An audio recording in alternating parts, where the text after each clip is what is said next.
श्रीमान् वेङ्कटनाथार्य कवितार्किककेसरी वेदान्ताचार्यवर्यो मे सन्निधत्तां सदा कृते. परागपद्धति श्लोकं 359. तत्रजस्तव तनोति पादुके मानसान्यकठिनानि देहिनां प्रस्तरस्य पदवीगतस्य यत् व्याचकार मुनिधर्मधारताम्.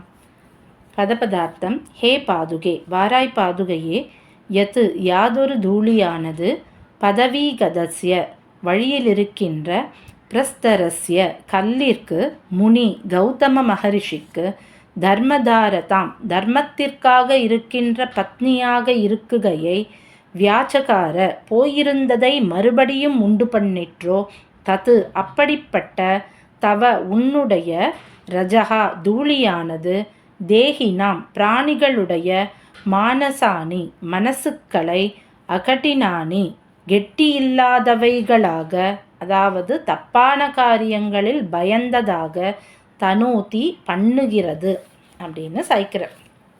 அதாவது ஒரு கல்லுன்றதை ரொம்ப கடினமான பொருள்னு நம்ம சொல்லுவோம்.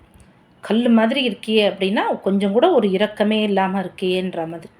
அந்த மாதிரி கடினமான கல் கூட ஒரு மென்மையான பொண்ணாக ஆகிறதுக்கு யார் காரணம் அப்படின்னா பாதுகையின் தூளிகளே காரணம்னு முன்னாடியே பார்த்தோம்.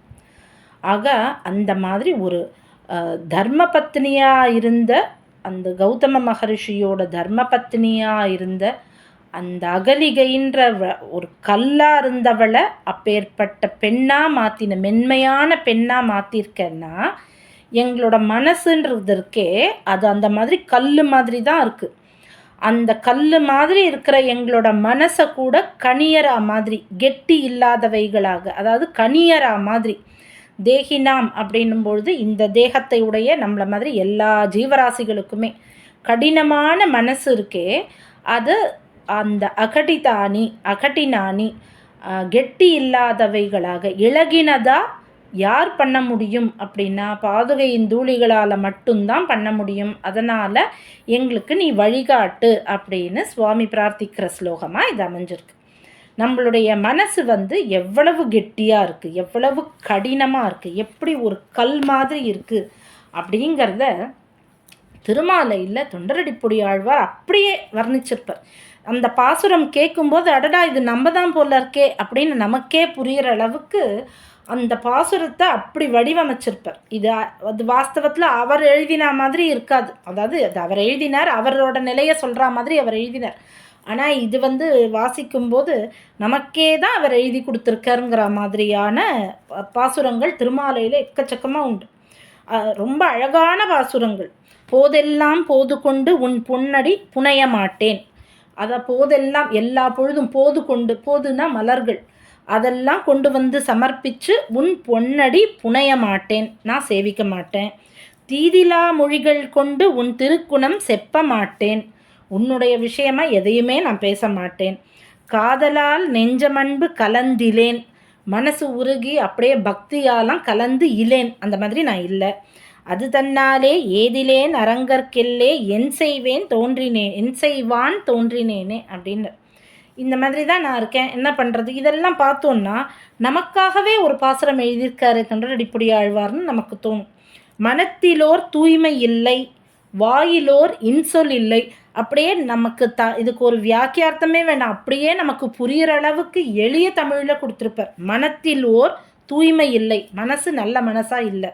வாயிலோர் இன்சொல் இல்லை, நல்ல வார்த்தையே என் வாயில் வரமாட்டேங்கிறது. சினத்தினால் செற்றம் நோக்கி தீவிழி விழிவன் வாழா. இந்த மாதிரி தமிழுக்கு தான் நமக்கு வியாக்கியானம் தேவைப்படுறது.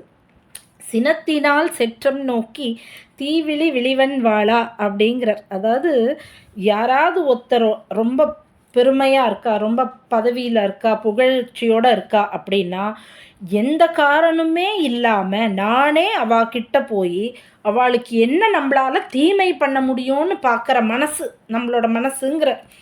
அதனால் என்ன ஆறுது அப்படின்னா என்னோட கோபம் எல்லாம் சேர்ந்து இவா மட்டும் இப்படி இருக்காளே, நம்மளால் இருக்க முடியலையேன்னு என்னுடைய கோபம் எல்லாம் சேர்ந்து அவளை எரிக்கிறது மாதிரி விரோத பாவத்தோடு நான் பார்ப்பேன் அப்படிங்கிற. சினத்தினால் செற்றம் நோக்கி தீவிழி விழிவன் வாழா, அந்த மாதிரி பார்ப்பேன் அப்படின்றதோட கூட நான் நிறுத்திக்க மாட்டேன்.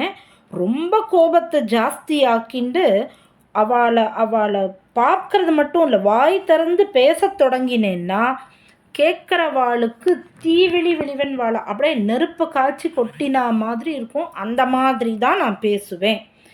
இது ஒவ்வொருத்தருக்குள்ளேயும் இருக்கக்கூடிய அந்த காம குரோத லோப மோக மத மாத்சரியங்களை அப்படியே வெளிப்படுத்தியிருக்கார் ஆழ்வார். மனத்திலோர் தூய்மை இல்லை, வாயிலோர் இன்சொல் இல்லை, சினத்தினால் செற்றம் நோக்கி தீவிழி விழிவன் வாழா, புனத்துழாய் மாலையானே பொன்னிசூழ் திருவரங்கா, எனக்கினி கதியன் சொல்லாய் அப்படிங்கிற. எனக்கு அப்போ என்னதான் கதி? நான் இப்படி தான் இருக்கேன், இதுதான் நான். எனக்கு அடுத்த வாழை பார்த்தா கோபம் வருது, நானும் பக்தி பண்ண மாட்டேன், எனக்கும் நல்ல வார்த்தை பேச தெரியல, இப்படி தான் நான் இருக்கேன். நான் இப்போ என்ன தான் பண்ணுறது? என்னை ஆளுடைய கோவே அப்படின்னு முடிக்கிறார். என்னை ஆள்றவன் நீதானே, எனக்கு ஒரு வழி சொல்ல அப்படின்னு சொன்னவருக்கு கண்டிப்பாகவே பெருமாள் ஒரு வழி காட்டுவர். ஏன்னா பெருமாளும் சரி நீ இப்படி இருக்க, நான் உனக்கு நல்லது பண்ணலான்னு நினைக்கிறேன், நீ யார்கிட்டையும் கோவப்படாமல் இருப்பியானா, இல்லை கோவப்படுவேன்.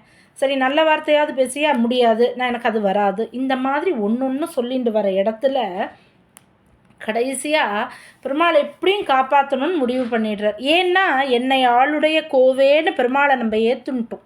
அதனால் பெருமாள் நமக்கு நிச்சயமாக நல்ல வழி காமிச்சு தான் ஆகணும். அதனால் பின்னாடி பாசுரத்தில் சாய்க்கிறார், அடிமையில் குடிமையில்லா அயல் சது பேதிமாரில் குடிமையில் கடமைப்பட்ட குக்கரில் பிறப்பரேலும், நாங்கள் பெரிய ஒரு நல்ல ஒரு இதிலெல்லாம் வளரல, 4 வேதங்கள் ஓதினவர்கள்லாம் இல்லை, நாங்கள் ரொம்ப கீழான குடியில் பிறந்தவாளாக இருக்கோம், அந்த மாதிரிலாம் இருந்தால் கூட முடியினில் துளபம் வைத்தாய், துளசியை சாத்தின்னு இருக்கிற எங்களோட பெருமாளே, மொய்கழற் கண்பு செய்யும் அடியறை யுகத்தி போலும் அரங்கமா நகருளானே. மொய்கழற்கு அன்பு செய்யும், அந்த வார்த்தை தான் நமக்கு இந்த பாதுகா சகஸ்ரத்தில் பிரதானியமாக வருது.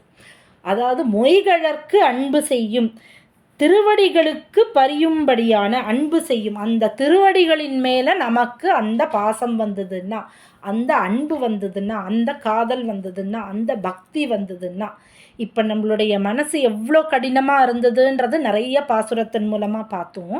ஆனால் அப்படி இருக்கிற மனசு கெட்டி இல்லாதவையா, அதாவது கடினமாக இல்லாதவையா ஆக்கிறது எது அப்படின்னா, மொய்கழற்கு அன்பு செய்யும் அடியறை உகத்தி போலும் அப்படின்னு.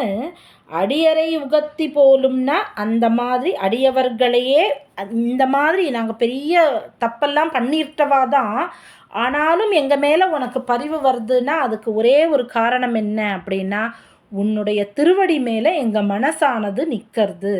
அதை தான் இங்கே சுவாமி பிரார்த்திக்கிறார். ஒரு திருமாலையோட சுருக்கமாக இந்த ஸ்லோகத்தை நமக்கு கொடுத்துருக்கார். நம்ம மனசு எவ்வளோ கடினமான மனசு, அந்த மனசுக்கு ஒரு அகட்டினானி கெட்டி இல்லாதவையாக, கடினத்துவம் இல்லாதவையா இருக்கணும்னா அதுக்கு நமக்கு என்ன வேணும்? பாதுகையோட சம்பந்தம் வேணும். திருவடியோட சம்பந்தம்னா திருவடிக்கு எஜமானியான பாதுகையோட சம்பந்தம் நமக்கு வேணும்.